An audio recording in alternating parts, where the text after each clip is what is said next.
This program is proudly brought to you by LateNightMedia.com for all your podcasting, comedy writing, and hot steaming pod needs. LateNightMedia.com. Conscious wisdom, challenging our skeptical, critical thinking, digging deep into the dark and the light, and exploring the depths of our mind, body, and spirit.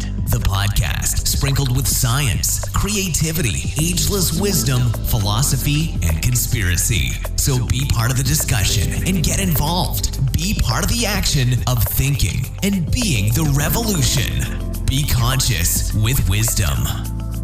Conscious wisdom, challenging our skeptical, critical thinking.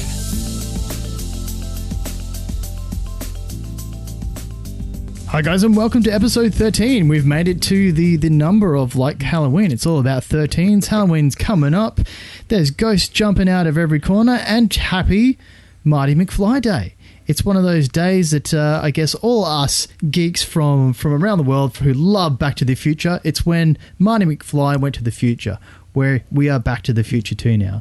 I'd wear all my stuff, guys, but you couldn't see it unless you're watching the video podcast, but then I'd probably get in trouble for copyright. So, didn't wear that. But we have some excellent guests with us today. How you going, guys? Good. We're fine, thanks. Awesome. Now, today's topic on the Conscious Wisdom podcast is, was that Indiana Jones? Haunted houses, ruins, and forbidden archaeology. Now, we've got some cool stuff to talk about today, and with us we have Amber Sinclair, who's an esoteric Egyptologist with a lifelong passion and fascination with ancient Egypt. Hello, how are you? I'm fine. Wonderful. So tell us a bit about yourself. Now, you do tours around Egypt. That's right. I take tours over twice a year, and I take people to see all the most mysterious things, and they get to see things they'd never see on an ordinary tour, or even if they did see it, no one would tell them what it meant. Wow, that sounds fascinating. So when you do your tours, do people, like, they go inside all the ruins, they can feel all the different energies and all that kind of stuff? We go to all the temples, especially places like Dendera with the hidden crypts under the floor. That sounds good. It's great. And there's also hidden stairs in there with the watchers. The stairs of the sacred way, where the priests and priestesses used to walk. And their images are carved onto the stairs. And people a lot of times will say, I think someone's watching me. Well, that's kind of creepy, but I guess that's where we're going a little bit today for Halloween. It's wonderful. Awesome. Well, we've got lots to talk about, Amber. And to your right, we have Jack Sim. Jack, how you going? Hello. Thanks for having me. Hey, good. We're welcome to have you here because you are a writer, historian, a speaker. You do all the Brisbane ghost tours. You do Brisbane crime stories, Brisbane murders. You do a little bit of everything. You're the main man in the field. Oh, well, somewhat. It's such a sort of sad side to history, but it's one that deserves to be told. I enjoy sharing with people those little things that are forgotten, sometimes for good reason. But also I like to use the crime tours to highlight the work of police and detectives, and with our ghost stories, well, our country's got some of the best bloody ghost stories in the world. We've got a national anthem, national song that's devoted to it. Really? Waltzing Matilda. Really? Oh, of course, Waltzing Matilda. Yeah, never thought of that. Well, I mean, it's the only country on earth that's got a song that involves somebody, involved in crime, that steals a jumbuck. Just when he's about to be arrested, he throws himself into a. Kills himself, commits suicide. Himself off, horrible. Yep. Okay. And then haunts the bloody Bullabong. And we go, hey kids, this is a great story. Please sing it for us. Well, if you ask kids to sing Advance Australia Fair, they don't know the words. You ask them to sing Waltzing Matilda, I think there's something seriously wrong with that. That says something about our culture, doesn't it? No, I'd never really even looked at it like that, but now I do. I'm like, yeah, we're slightly demented. And of course, Waltzing Matilda, where it all happened, is set in Queensland. Okay, I'm not surprised. We have a lot of bushrangers, a lot of burly people who would probably get knapsacks. It was a knapsack or something. Yeah, tucker bag. Tucker bag, same. Oh, that's like a knapsack. Steal your next door neighbour's food, go in there. Oh no, I've got to kill myself now. I would prefer to just run away, but he did it in style, I guess. That's right. Yeah. Didn't want to get caught. Freedom forever. So we're going to go on a bit of a ghost trip today because it's on Halloween coming up. So we want to know, because like all these different places, you've got haunted houses and you've got ruins, but it seems that they're very similar in energy sort of patterns that are inside these places. So Amber, like, do the ruins, do you notice if there are spirits that They're very that go around definitely there? spirits there. Can I tell you a bit about the ancient Egyptian religion? Yeah, for sure. They said there's more to us than just body and soul. There's actually 9 parts to the human being.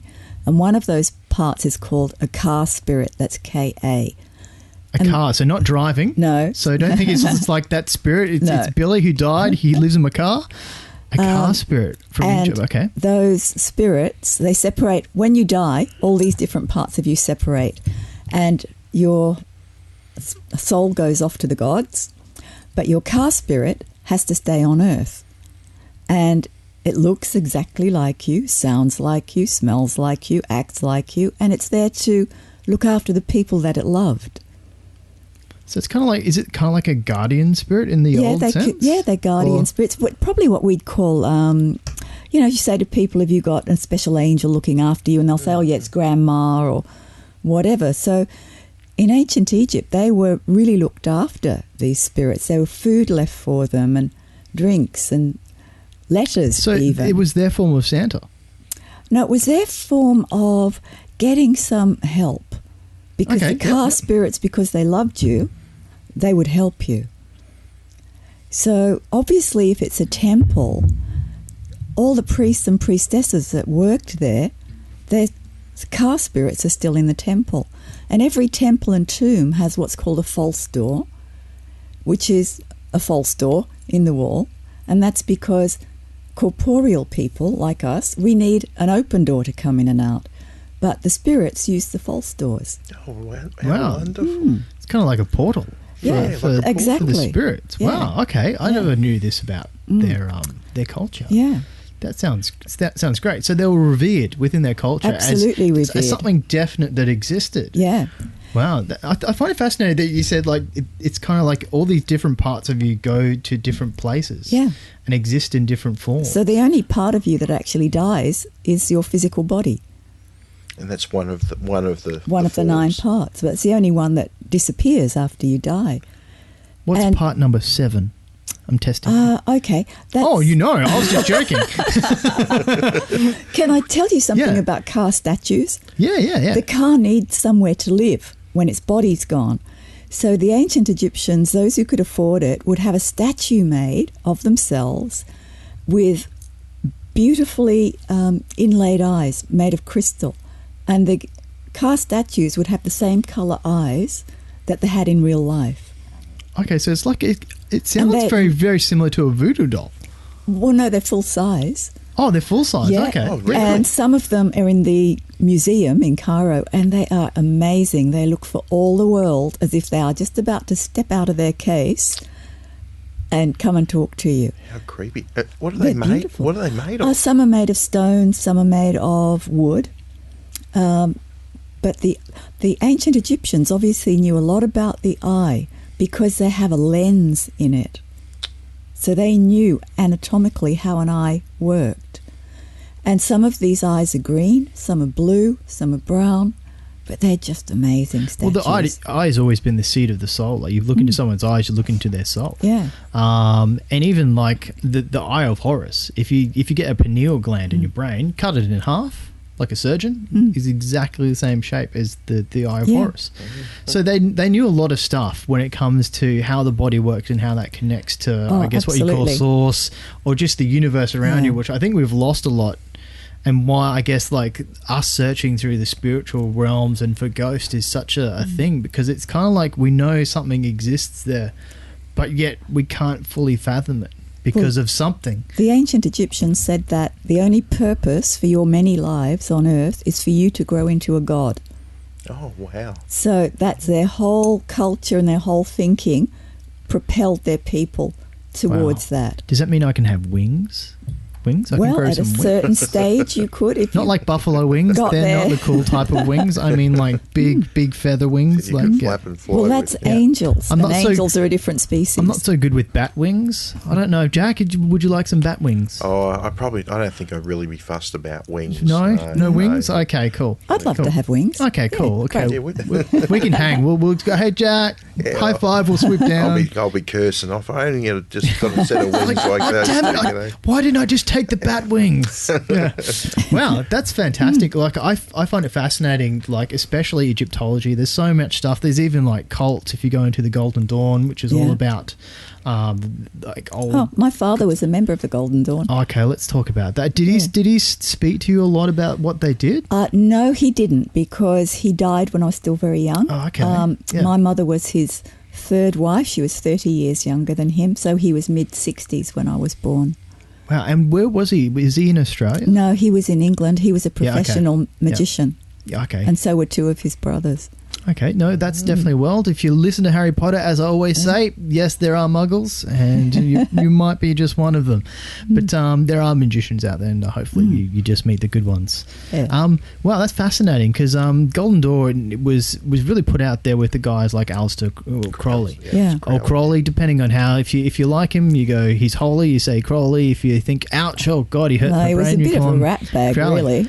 Well, when you get into those realms of that kind of stuff, I think that's the persona that you give yourself, because he was a bit of a strange one. So I think he liked that and he definitely. put that out there. But I don't know Yeah. if it was true or if it was just a touch on. He could have been way a lot darker. So He's a fascinating character. he's a I find fascinating myself- character. I Yeah. never know whether to take him seriously or whether it was just all to get himself another girlfriend or Yeah. something. It seemed It's to be, kind of like he's that kind of incredibly smart fella, but he was a trickster. And in that boyish trickster sort of nature, I think he would go into places where a lot of people didn't go, because he wanted to destroy his brain and get all the crap out to be able to really get on the journey where you being a magician, you can't keep in your head. You've got to strive forward. It's fascinating.